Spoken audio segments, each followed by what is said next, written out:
Hi everybody, I'm Amy from the Cauldron, and today I am going to be doing some more swatch dyeing. I will be using fibre reactive dyes, which means I can swatch dye both yarn and cotton. That's why I've got this little setup right here. In these old yogurt pots, I am putting a square of cotton. It's actually an old cotton sheet that I've just ripped up into pieces. That has been soaking in. That's been soaking in soda ash and salt solution. Only really needs about half an hour, but this has been set up for a couple of hours. Just squeezing these out. Because cotton and plant-based fibres need soda ash and salt for the dye to be able to bind to the fabric. And in these little trays I have dissolved 0.1 gram of dye in water, and that is going to be, that's where I'm going to dye my yarn samples. I'm dyeing 10 grams of yarn, and I want an approximate 1% depth of shade, so that's why I have dissolved 0.1 gram of dye in each. Just finish this. The dyes that I'm using today are all from Dharma. We've got Wisteria, Sweet Pea, Wedgewood Blue, Turquoise, which is a primary, Fuchsia Red, which is a primary as well. That means they're both made of just one colour pigment. Raven Black, Mum Jeans, and New Emerald Green. There we go, so I did those. Now all this equipment I'm using today is dedicated for dyeing. I don't use it for food. Cotton I'm going to be doing ice dyeing. Now there are two different ways of applying the ice and the dye. I'm going to do dye over ice and dye under ice. Ooh. There goes an ice cube. Right, so the ones that I'm doing dye over ice, putting in a couple of ice cubes straight away. And I'll be adding dry powder to these, and when the ice melts it will dissolve the powder dye, and the dye will trickle down onto the cotton and hopefully create some very interesting pretty colours. Hopefully we'll see a little bit of breaking, which is where the dye breaks into the colours that it's made of. Of course, we won't be seeing it with Fuchsia Red and Turquoise because they're only made of the one colour pigment. There we go. But all the others. Okay, there we go. Now I am wearing my mask and I've got gloves on because I don't want to breathe this in, the powder in, or stain any of my fingers. Okay, so let's start off with Wisteria up the top here. So I'm just going to sprinkle the dye onto the ice cube. I'm just taking a pinch and I'll just sprinkle it into the pot, trying to do even amounts of each. I'm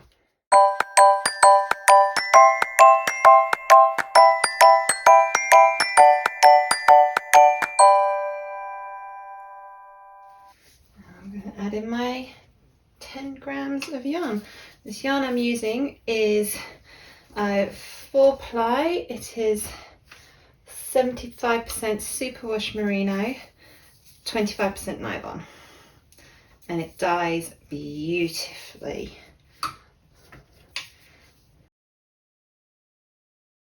I'm going to top these up with a bit more water. This is just plain water.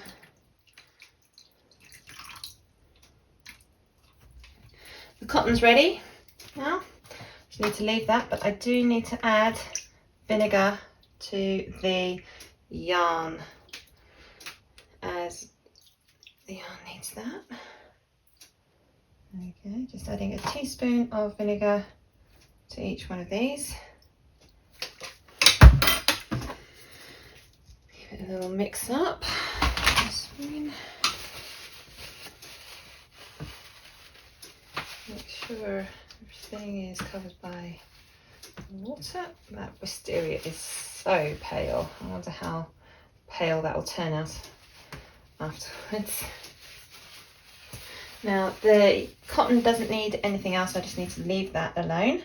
The yarn, I will give this a little boost in the microwave, just probably 1 to 2 minutes each, just to give it a little help, as it is late in the evening. It's not going to get any warmer now, it's just going to get colder today, so that's what I'm going to do. So I'm going to leave the cotton for at least 2 to 3 days, and I'm going to give the yarn a little bit of a boost in the microwave, and then I'm going to leave it in a nice warm spot and just let the dye set to the yarn and the cotton. I wanted to come in close just to show what I meant by breaking. This is raven black, and you can already see red, yellow and blue in there that make up the black. Over here with this is Wedgewood Blue. I know this one breaks. I've broken this one a few times, and you can see that beautiful pops of those. You can see those beautiful pops of pink there. It's been about 5 days now, so I'm going to wash these out. Doesn't look like there's any dye left in the turquoise. Some sweet pea. No, there's all the dye is in that. Sweet pea, and what's this, new emerald green, and again the dye has cleared, which is fantastic. Let's move these out of the way.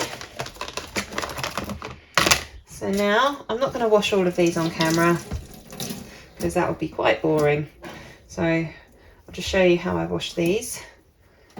I'm just going to rinse these under just some plain tap water here, cool tap water, and I cannot see any bleeding whatsoever, which is perfect. That's what I want. Add a little bit of washing up liquid just to help get rid of anything that we don't want in here. So there could be some powder that might not have dissolved, get rid of the extra vinegar, all that sort of stuff. And this might just help dislodge anything that hasn't bound to the yarn. But I cannot see any bleeding at all. So I'm going to just rinse this out, and then I can hang it up to dry. Okay, it's been about 5 days, so now I need to wash this out. This one was raven black dye over ice. Now I'm not expecting all the colour to have absorbed to the cotton. So there is, I am expecting runoff, as you can see, there is runoff, but actually it's not too bad. You can see the water's already starting to clear. That's fantastic. I'm going to add a bit of washing up liquid just to help things through. You can see this is beautiful. It'll be clearer when it's dry, but if you have a look now, you can see there's red spots, blue spots, yellow spots. That's gorgeous. So I'm just going to rinse this, and I'm going to keep rinsing this until the water runs clear. I won't bother filming all of this because I've got quite a lot to get through, and I think that'll be very, very boring to watch. So I'll just show you this one. That's great. I'm really happy with this. There you go. See, and the water's running clear already. Just a little bit of soap, little bit of rinsing, and it's done. Now I can hang this out to dry and get on with everything else. And here we have Fuchsia Red. This one was dye under ice, and this one had dye over the ice, and we've got the skein of yarn here. And to be honest with this one, I can't really see much difference between these two. And it's a gorgeous colour. Now this was a primary colour, so that means it there's only that one colour molecule in this, so it won't break like a lot of the others do. But this is a gorgeous, gorgeous pink yarn, and I've still got some white bits in this. The way that I dyed this yarn wasn't the best way to get a solid, but I wasn't really intending to get that wasn't my aim, was to get a solid. I just wanted to get a swatch of this. So this is a lovely colour altogether here. And here we've got Sweet Pea. This is dye over the ice, and this was done with dye under the ice. You can see there's quite a bit of difference this time. There's a lot more breaking in dye under ice. You can see it's made of got lots of little speckles, and those speckles are broken into the blues and pinks that this colour is made of. And got some nice blending into purple as well, which is fantastic. But with the dye over the ice, there's a lot more of the colour everywhere. We've still got some gorgeous breaking here with the blues, but it's not quite as dramatic as this one. It's still gorgeous, just slightly different. And then we've got the yarn. This is why I wanted to get swatches with both cotton and yarn, because the yarn does look fairly different to the cotton, and now I've got a good idea of how this dye reacts on yarn and on cotton as well. Next up is New Emerald Green with dye over ice and dye under ice. It's coming up a lot darker on screen than it is in person. It's a really nice bright emerald green, particularly with the yarn. It's quite a yellowy green, and it's absolutely stunning on the yarn. And then we've got this lovely breaking in the dye under ice. You can see there's the sort of yellowy green, and then we've got some more blue spots and teal spots. We haven't quite got that dramatic effect with dye over ice, because that will be because the powder dissolved into the ice, into the water as it was melting, and so is less likely to break like this if it's already in liquid form when it hits the fabric. But there's some lovely blue patches in this. Next we have Turquoise. We've got the dye under ice here, dye over ice, and I don't really see too much of a difference with this. This one is a primary colour as well, so it's only made of this one blue molecule, so that's why we don't see any breaking. But it is a gorgeous blue, and on the yarn particularly, I just love it. It's beautiful. And here we've got Wedgewood Blue. Now this one I have used in the past and broken in the past, so I knew this one would be quite a dramatic break, and it did not disappoint. So we've got this one, which is dye over ice, and dye under ice.